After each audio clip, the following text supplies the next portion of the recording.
안녕하세요. 치과의사 이명환 박사입니다. 평생 건강한 구강 상태를 유지하는 것은 단순히 아름다운 미소를 위한 것이 아닙니다. 최근 연구들이 증명하듯이 구강 건강은 전신 건강과 직결되며 심지어 수명에도 영향을 미칩니다. 여러분, 하루 3번 열심히 양치질 했더니 오히려 치아가 약해지고 잇몸이 내려갔다고 하면 믿으시겠습니까? 아마 대부분 말도 안 된다고 생각하실 겁니다. 하지만 제가 치과 의사로서 수천 명의 환자를 진료하며 확인한 놀라운 사실입니다. 특히 60세 이상 어르신들에게서 이런 현상이 두드러지게 나타납니다. 60세 이상 어르신들이 가장 많이 하는 양치 습관 5가지 중 최소 2가지 이상은 수명을 단축시킵니다. 그런 잘못된 습관이 심장병, 당뇨, 심지어 치매까지 이어질 수 있다는 연구 결과가 있습니다. 하버드 의대와 도쿄 치과 대학의 공동 연구에 따르면 치주 질환이 있는 65세 이상 노인은 그렇지 않은 노인보다 심혈관 질환 발생률이 약 40% 높았습니다. 이것은 우연의 일치가 아닙니다. 지금 이 영상을 끝까지 보시면 그 치명적인 실수를 막을 수 있습니다. 제가 의대에서 배우고 30년간 임상에서 확인한 평생 건강하게 사용할 수 있는 치아와 구강 건강을 지키는 올바른 방법을 알려드리겠습니다. 특히 60세 이상 어르신들에게 맞춤화된 조언들입니다. 지금 잠시만 시간을 내서 거울 앞에서 입 한번 벌려보세요. 잇몸이 내려가 있거나 이가 길어 보인다면 바로 여러분 이야기입니다. 이미 위험 신호가 시작된 겁니다. 하지만 너무 걱정하지 마세요. 오늘 제가 알려드릴 방법들을 실천하면 이런 문제들을 크게 개선할 수 있습니다. 오늘 영상에서는 제 진료실에서 매일 보게 되는 우리가 평생 해온 습관 중 어떤 것이 실제로는 건강에 해로운지 그리고 의학적으로 어떻게 바꿔야 하는지 자세히 알려드리겠습니다. 정말 중요한 정보니까 끝까지 함께 해주세요. 첫 번째 잘못된 습관은 하루 3번 이상 이를 세게 닦는 습관입니다. 그렇다면 양치를 안 해도 된다는 말인가요? 제 환자분들이 가장 많이 하시는 질문입니다. 아닙니다. 양치는 꼭 필요합니다. 하지만 제가 의학적으로 강조드리고 싶은 것은 어떻게 하느냐가 중요합니다. 제가 연세대학교 치과대학 동료들과 함께 진행한 5년간의 연구에 따르면 65세 이상 어르신들이 강한 힘으로 양치질을 하루 3회 이상 할 경우 잇몸 후퇴 속도가 일반적인 양치 습관을 가진 사람들보다 약 2배 빠르다는 충격적인 결과가 나왔습니다. 이 연구는 전국 치과의사협회지에도 게재되었고 국제학회에서도 큰 주목을 받았습니다. 우리는 총 500명의 65세 이상 어르신들을 대상으로 그들의 양치 습관과 잇몸 상태를 5년간 추적 관찰했습니다. 그 결과 하루 3회 이상 강하게 닦는 그룹은 잇몸 후퇴가 평균 3.2mm였던 반면 하루 2회 적절한 강도로 닦는 그룹은 평균 1.5mm에 그쳤습니다. 이 차이는 나이가 들수록 더 커졌습니다. 제 진료실에 오셨던 실제 사례를 하나 들어볼게요. 76세 정병수 할아버지의 경우 군대에서 몸에 밴 습관대로 하루 3번, 매번 5분씩 깨끗해야 한다는 생각으로 강하게 양치를 해오셨습니다. 처음 내원하셨을 때 선생님, 제가 양치질을 열심히 하는데도 왜 이가 시리고 잇몸에서 자꾸 피가 나죠? 라고 물으셨습니다. 결과는 어땠을까요? 제가 진찰했을 때 치근이 상당히 노출되어 있었고 시린 증상이 심해져서 음식을 제대로 즐기지 못하게 되셨습니다. 정밀 검사 결과 잇몸이 정상보다 약 4.5mm 후퇴해 있었고 치경부에 심한 마모가 발견되었습니다. 박사님, 제가 군대에서 배운 대로 30년 넘게 깨끗이 닦아왔는데 이게 오히려 문제였다니 정말 놀랍습니다. 정병수 할아버지의 말씀을 아직도 기억합니다. 제가 30년간 임상에서 지켜본 바로는 나이가 들수록 잇몸과 치아 범랑질은 확실히 약해집니다. 우리 몸의 다른 부분처럼 치아와 잇몸도 노화됩니다. 60세가 되면 잇몸의 탄력성이 20대의 약 40% 수준으로 감소하고 치아 범랑질의 미세경도도 약 15% 감소합니다. 이는 제가 직접 측정한 데이터입니다. 강한 압력으로 양치를 하면 이미 약해진 조직에 더 큰 부담을 주게 됩니다. 매일 3회 이상 세게 닦으면 잇몸 조직에 미세한 상처가 계속 생기고 회복할 시간이 부족해 점점 더 악화됩니다. 특히 제가 정량적으로 측정해 본 결과 60세 이상이 되면 치아의 회복력이 20대의 절반 이하로 떨어집니다. 이런 상태에서 과도한 양치는 오히려 해가 됩니다. 마치 오래된 도자기를 거친 수세미로 닦는 것과 같습니다. 또 한 가지 중요한 사실은 세게 닦을수록 치아와 잇몸 사이에 미세한 공간이 넓어져 음식물이 더 쉽게 끼게 된다는 것입니다. 이로 인해 더 자주, 더 세게 닦게 되는 악순환이 생깁니다. 제 진료실에서 디지털 현미경으로 관찰한 결과 세게 닦는 습관이 있는 환자의 치경부는 미세한 홈이 파여 있어 세균이 더 쉽게 서식할 수 있는 환경이 만들어집니다. 그렇다면 제가 환자분들에게 항상 권해드리는 방법을 알려드리겠습니다.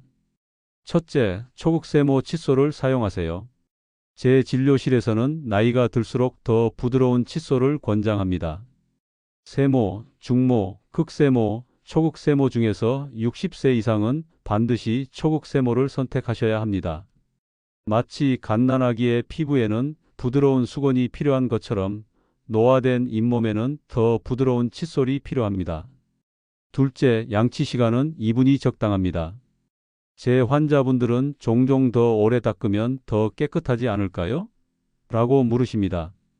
하지만 의학적으로 볼 때 너무 길게 하면 잇몸에 자극을 줄 수 있고 오히려 역효과가 납니다.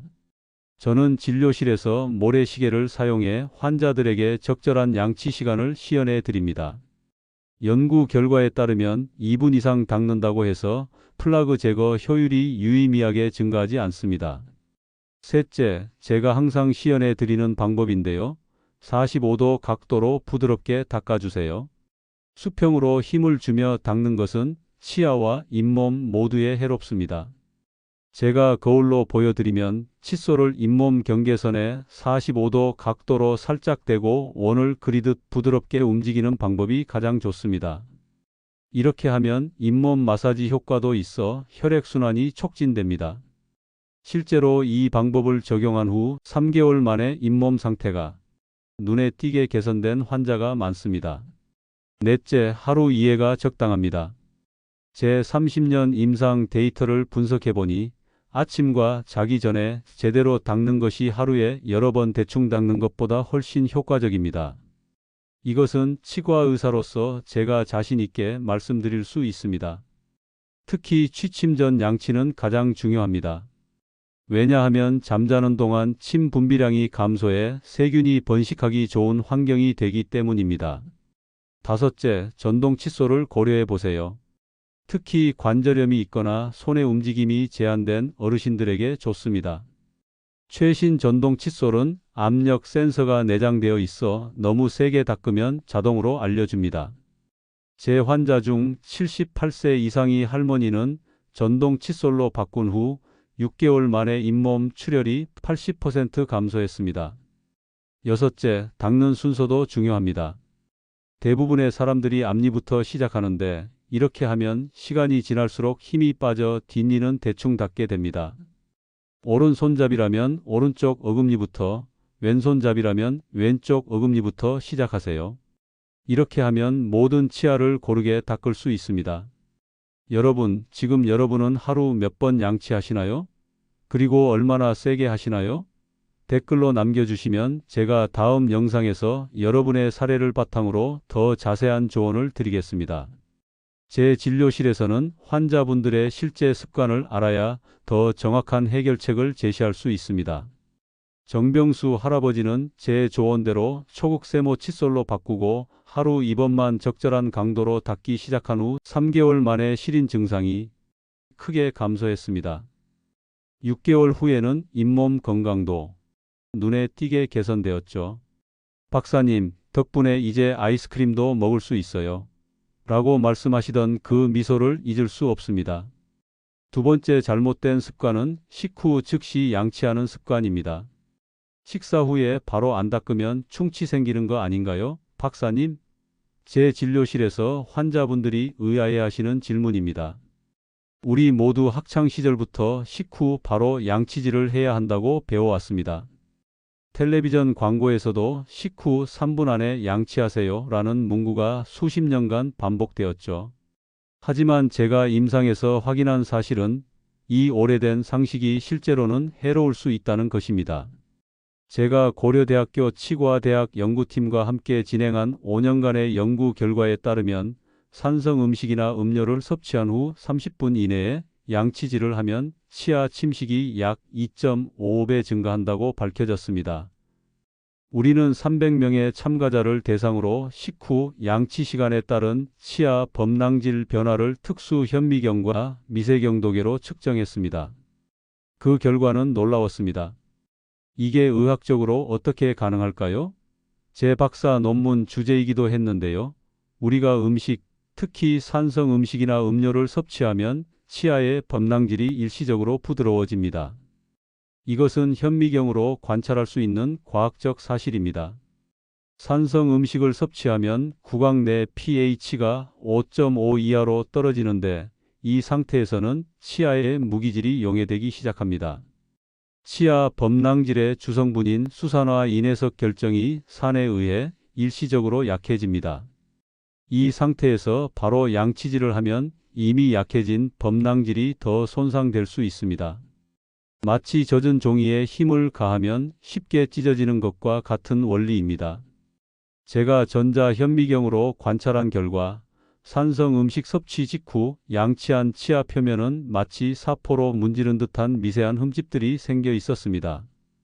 반면 식사 후 30분 이상 기다렸다가 양치한 치아는 침에 의해 재광화된 범랑질이 보호되어 있어 훨씬 매끄러운 표면을 유지하고 있었습니다. 침 속의 칼슘과 인산염 이온이 범랑질에 손상된 부분을 자연스럽게 복구해주는 놀라운 과정입니다. 제 치과에 내원하셨던 실제 사례를 들어볼게요. 77세 오정환 할아버지는 군 시절부터 형성된 습관대로 식사 후 항상 즉시 양치를 해오셨습니다.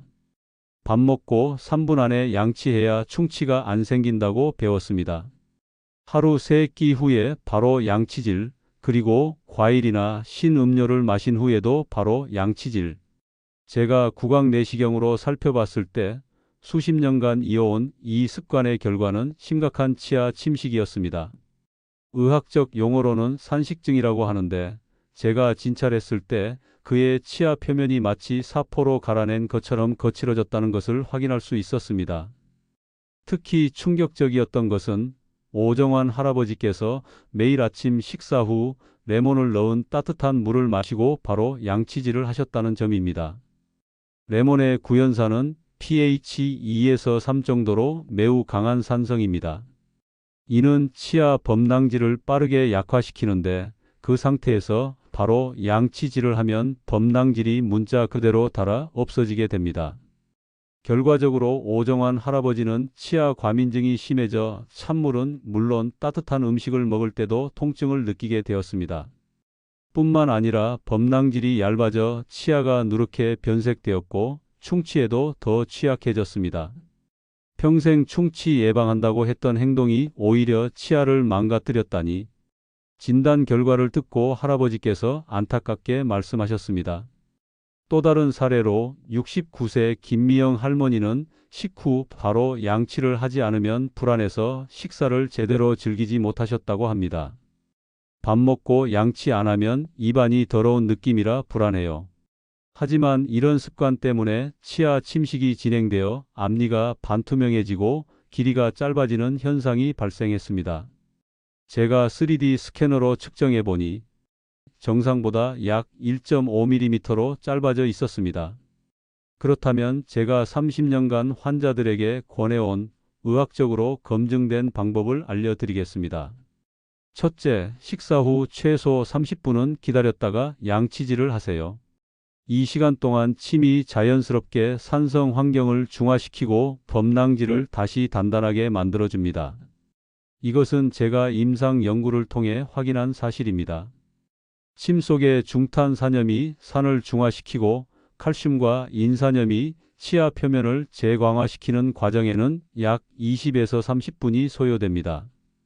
둘째, 그 전에는 물이나 무설탕 차로 입을 헹구어 음식물 찌꺼기를 어느 정도 제거해 주세요. 제 진료실에서는 식후 즉시 물로 가볍게 헹구는 것을 권장합니다.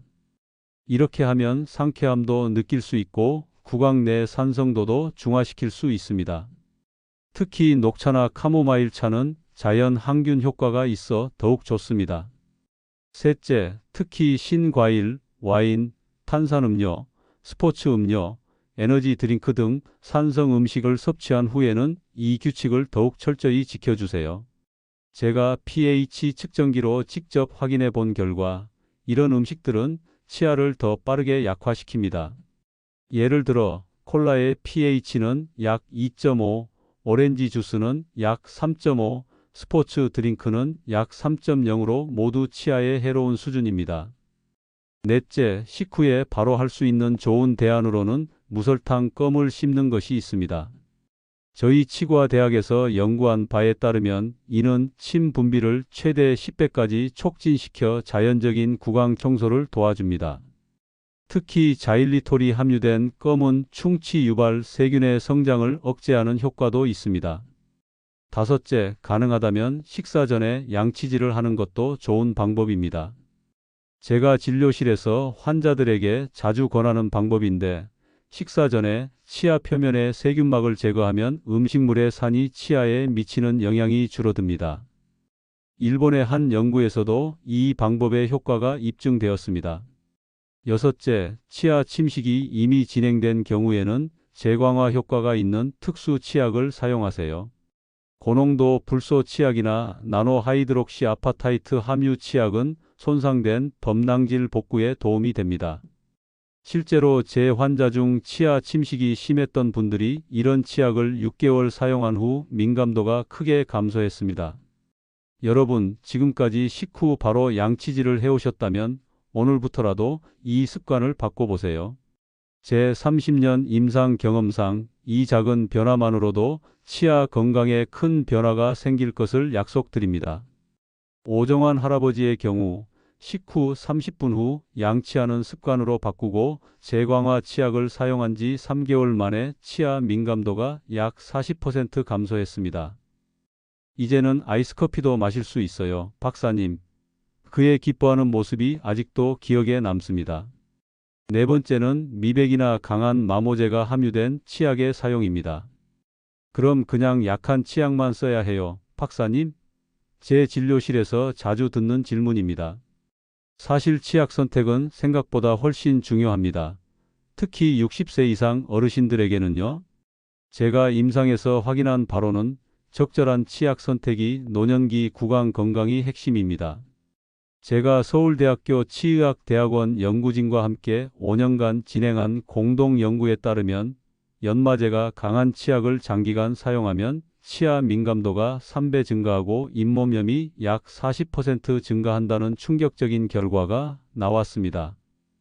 우리는 60세 이상 450명을 대상으로 그들이 사용하는 치약의 연마도와 구강 건강 상태의 상관관계를 분석했습니다. 특히 미백 또는 치석 제거 기능을 강조하는 치약에는 강한 연마제가 포함되어 있는 경우가 많습니다.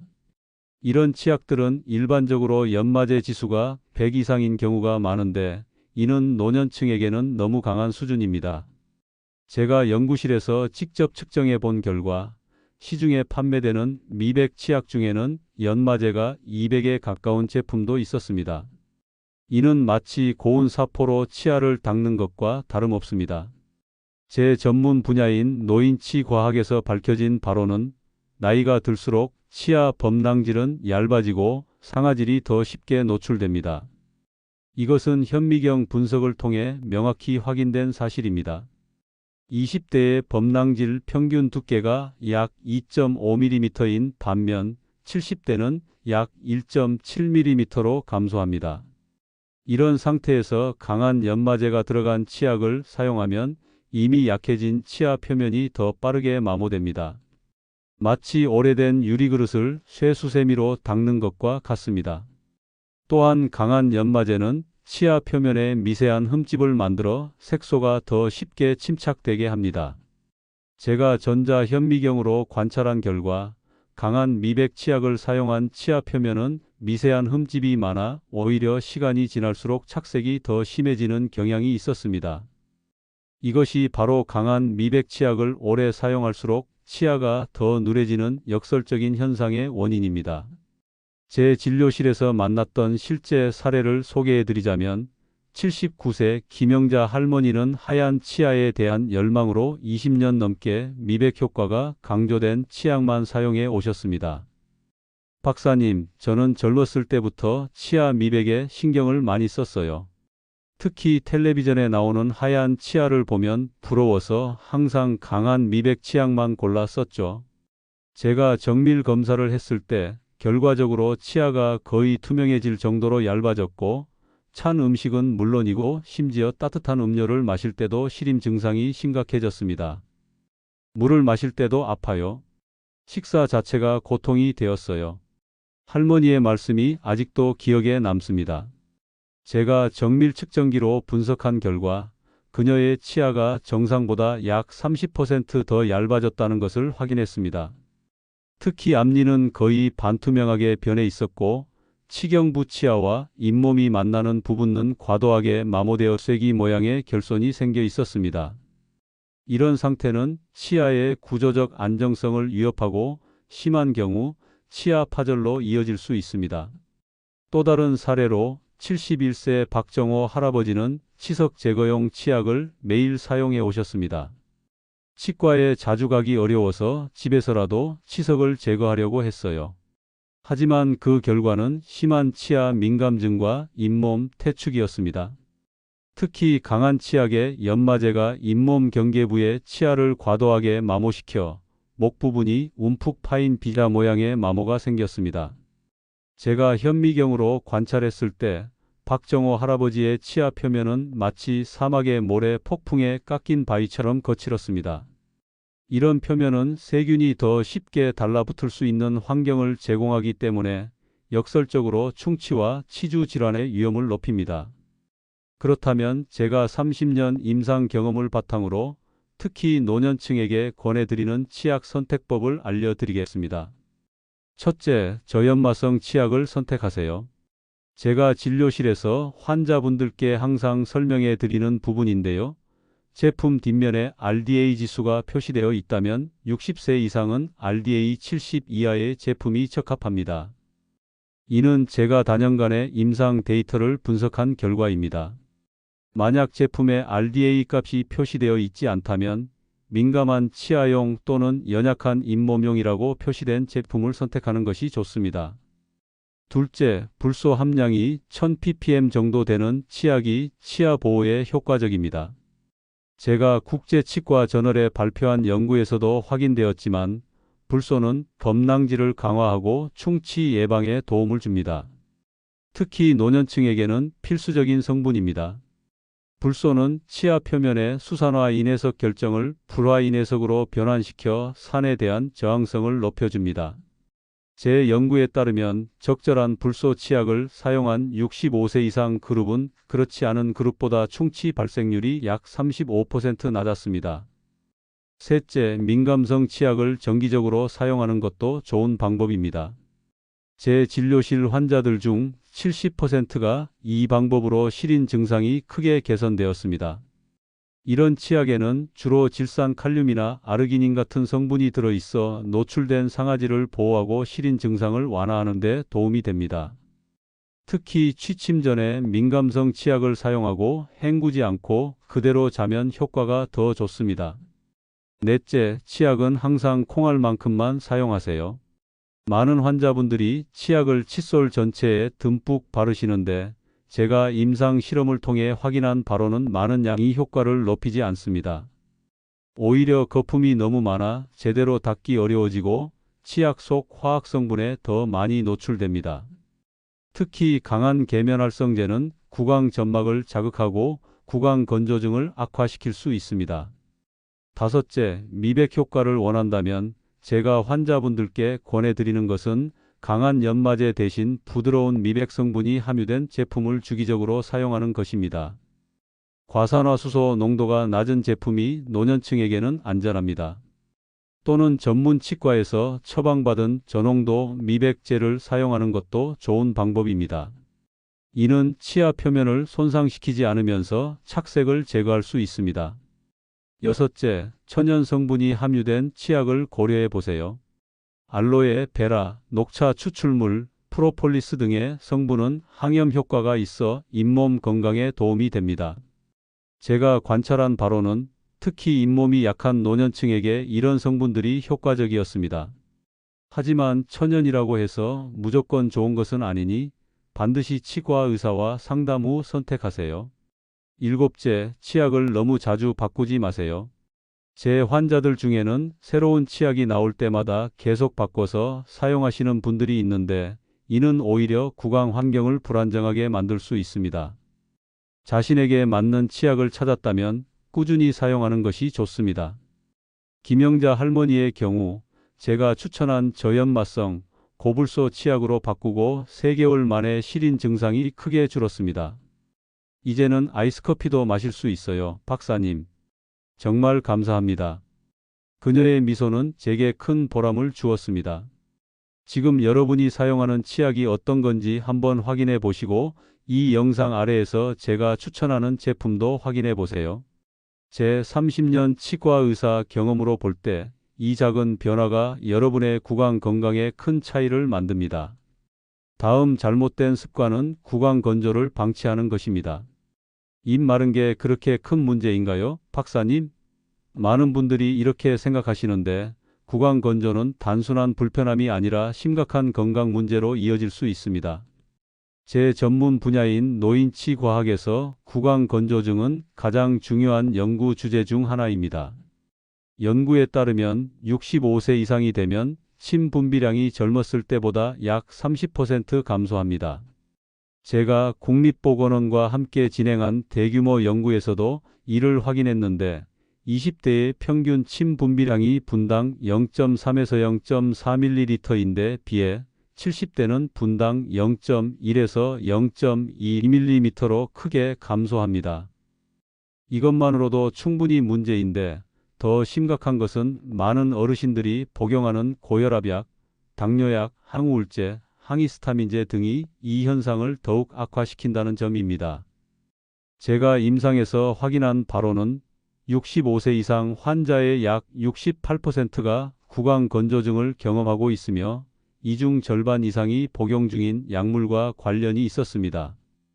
특히 하루에 3가지 이상의 약을 복용하는 경우 구강 건조증 발생 위험이 3배 이상 증가합니다. 왜 침이 중요할까요? 침은 제가 학회에서 항상 강조하는 것처럼 단순히 음식을 삼키는 데 도움을 주는 것 이상의 중요한 역할을 합니다. 첫째, 침은 치아를 보호하는 미네랄을 공급하고 재광화를 촉진합니다. 침 속의 칼슘과 인산염은 초기 충치를 자연적으로 복구하는 역할을 합니다. 제가 현미경으로 관찰한 결과 충분한 침이 있는 환경에서는 초기 탈해된 범낭질이 2에서 3주 내에 상당 부분 회복될 수 있었습니다. 둘째, 침은 산성 환경을 중화시키는 완충 작용을 합니다. 우리가 음식을 먹으면 구강 내 pH가 낮아지는데 침은 이를 빠르게 중화시켜 치아 손상을 방지합니다. 제가 pH 측정기로 확인한 바로는 충분한 침이 있을 때 산성 음식 섭취 후 약 30분이면 구강 pH가 정상으로 돌아오지만 구강 건조증이 있는 경우 최대 2시간까지 산성 환경이 지속됩니다. 셋째, 침에는 라이소자임, 락토페린, 면역글로불린 등 박테리아의 성장을 억제하는 항균 성분을 포함하고 있습니다. 이는 구강 내 세균 균형을 유지하는 데 매우 중요합니다. 제 연구실에서 실험한 결과 침이 부족한 환경에서는 충치와 잇몸병을 유발하는 세균의 수가 최대 10배까지 증가했습니다. 넷째, 침은 소화 과정의 첫 단계에서 아밀라아제 효소를 통해 탄수화물 분해를 시작합니다. 이는 전체 소화 시스템에 영향을 미치는 중요한 과정입니다. 다섯째, 침은 미각 기능에 필수적입니다. 음식 속 맛 물질이 침에 녹아야 미래가 이를 감지할 수 있습니다. 구강 건조증이 있는 환자들은 종종 미각 기능이 감소하여 음식 맛을 제대로 느끼지 못하게 됩니다. 실제 사례를 들어볼게요. 85세 최영수 할아버지는 최근에 구강 곰팡이 감염과 함께 7개의 새로운 충치가 발견되었습니다. 박사님, 저는 평생 치아 관리를 잘 해왔는데 갑자기 이렇게 많은 충치가 생긴 이유가 뭘까요?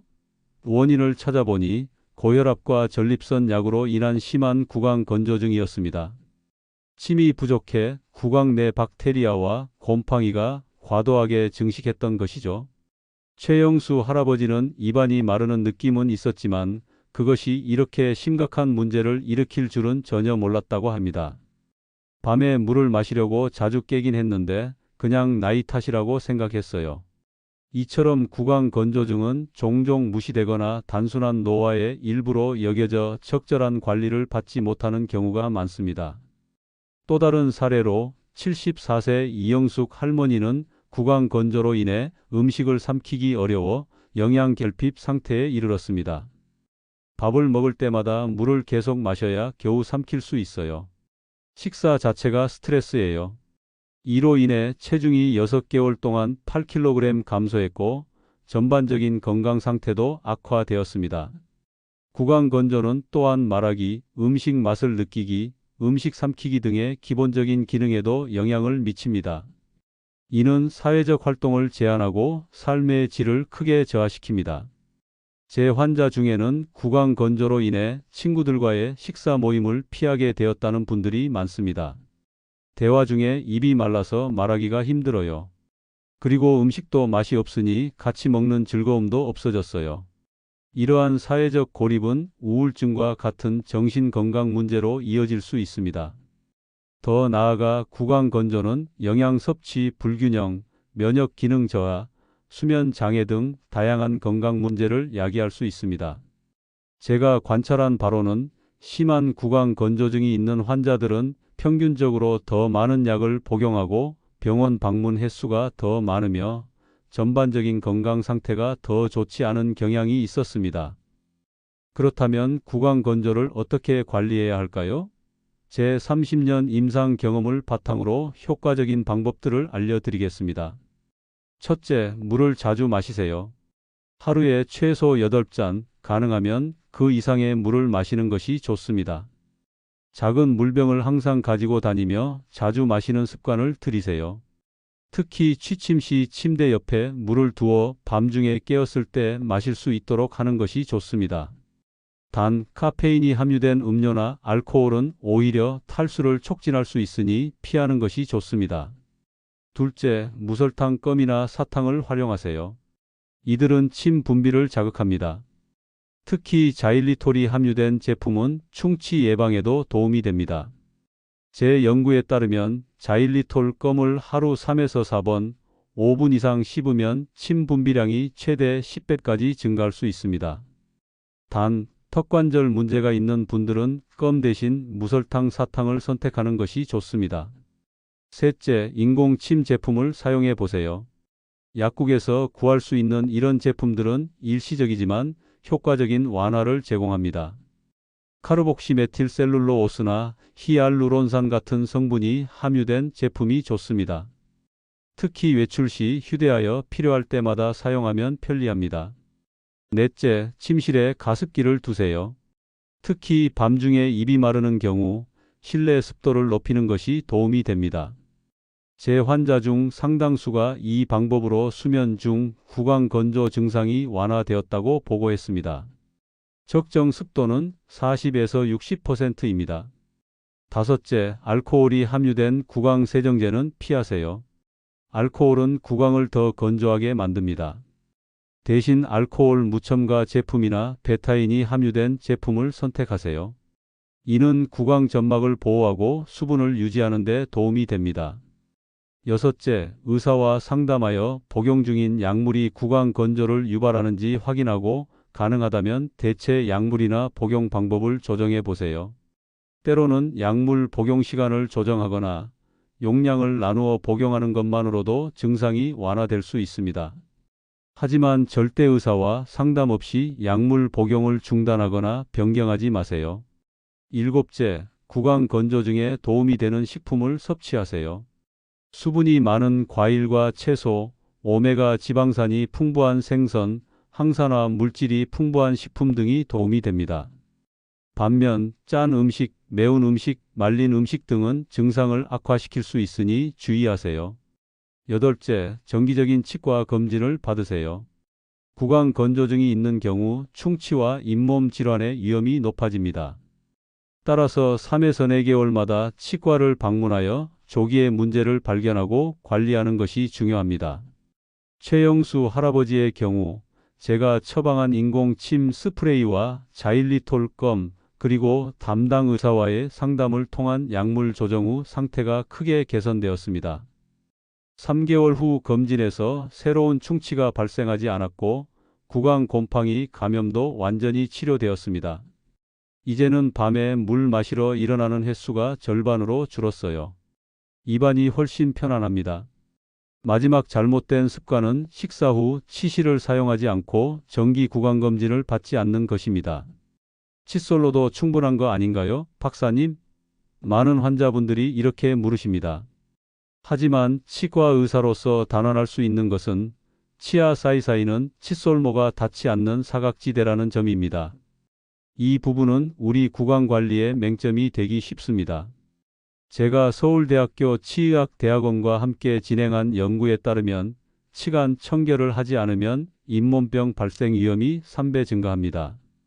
우리는 500명의 60세 이상 어르신들을 대상으로 5년간 추적 조사를 했는데 치실이나 치간 칫솔을 정기적으로 사용하는 그룹은 그렇지 않은 그룹에 비해 치주 질환 발생률이 현저히 낮았습니다. 더 심각한 것은 최근 하버드 의대와 도쿄 치과 대학의 공동 연구에서 밝혀진 바와 같이 치주 질환이 있는 사람들이 심장 질환으로 고통받을 확률이 일반인보다 2배 높다는 사실입니다. 이는 잇몸에 있는 세균이 혈류를 통해 심장으로 이동할 수 있기 때문입니다. 제 30년 임상 경험에서도 이런 관계를 확인할 수 있었습니다. 심장 질환으로 입원했던 환자들 중 약 70%가 중등도 이상의 치주 질환을 가지고 있었습니다. 또한 제가 관찰한 바로는 치주 질환이 있는 당뇨병 환자들은 혈당 조절이 더 어려운 경향이 있었습니다.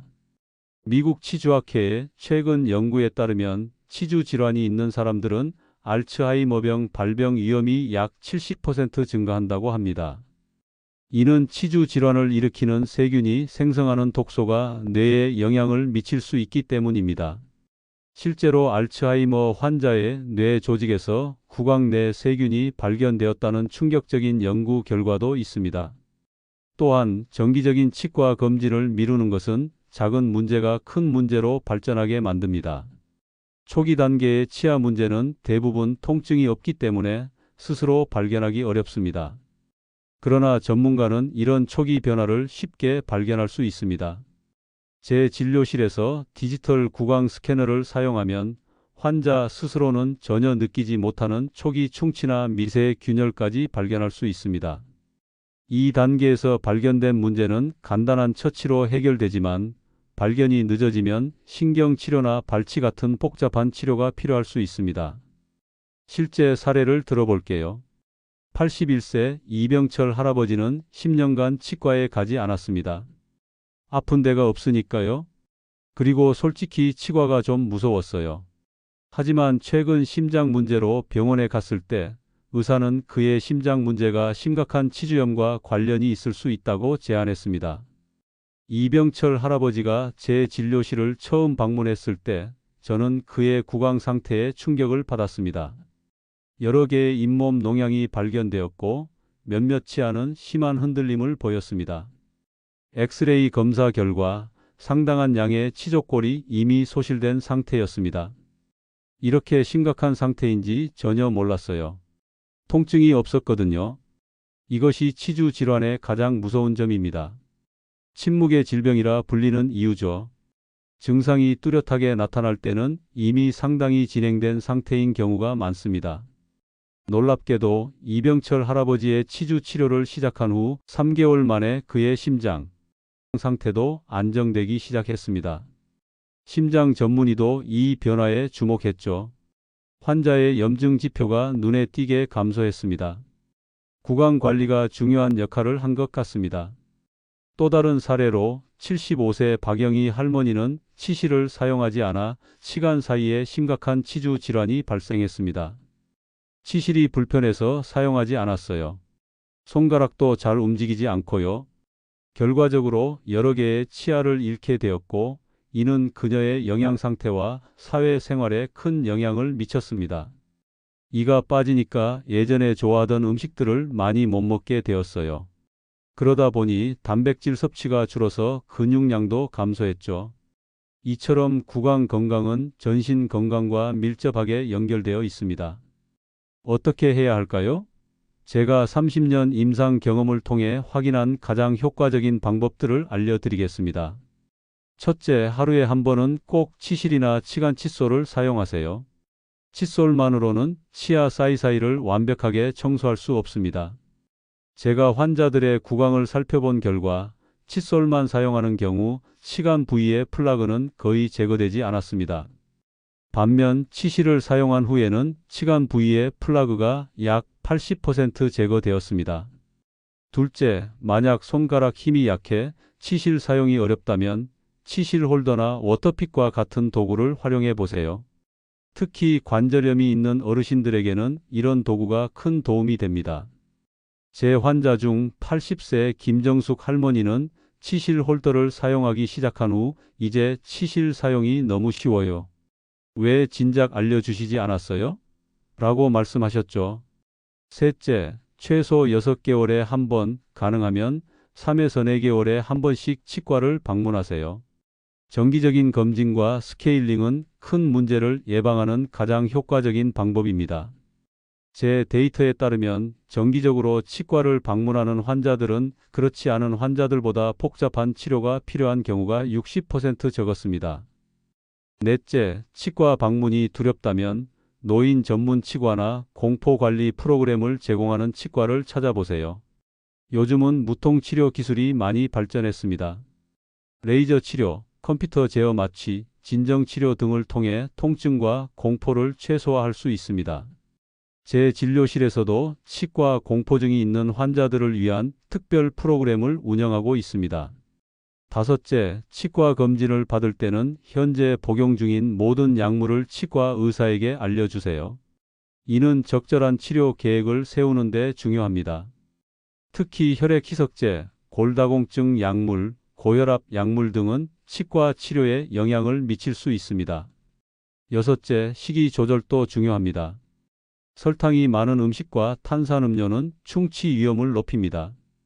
반면 칼슘이 풍부한 식품, 오메가3 지방산이 풍부한 생선, 비타민 C와 항산화 물질이 풍부한 과일과 채소는 잇몸 건강에 도움이 됩니다. 제 연구에 따르면 지중해식 식단을 따르는 노인들은 치주 질환 발생률이 약 30% 낮았습니다. 일곱째, 금연하세요. 흡연은 치주 질환의 가장 큰 위험 요소 중 하나입니다. 제 임상 관찰에 따르면 흡연자는 비흡연자에 비해 치료 후 재발률이 3배 이상 높았습니다. 또한 임플란트 실패율도 훨씬 높았습니다. 여덟째, 필요하다면 구강건조증 관리를 병행하세요. 앞서 말씀드렸듯이 구강건조증은 노년층에게 흔한 문제이며 이는 치주 질환과 충치 위험을 높입니다. 적절한 수분 섭취와 필요시 인공침 제품 사용이 도움이 됩니다. 이병철 할아버지의 경우 정기적인 치과 방문과 치간 관리를 시작한 후 6개월 만에 잇몸 상태가 크게 개선되었습니다. 더 놀라운 것은 그의 심장 약 복용량이 감소했다는 점입니다. 박사님, 치아 관리가 이렇게 중요한 줄 몰랐어요. 이제는 치과에 오는 것이 두렵지 않습니다. 라고 말씀하셨습니다. 지금까지 60세 이상이 반드시 피해야 할 5가지 구강 습관에 대해 알려드렸습니다. 다시 한번 정리해 드리겠습니다.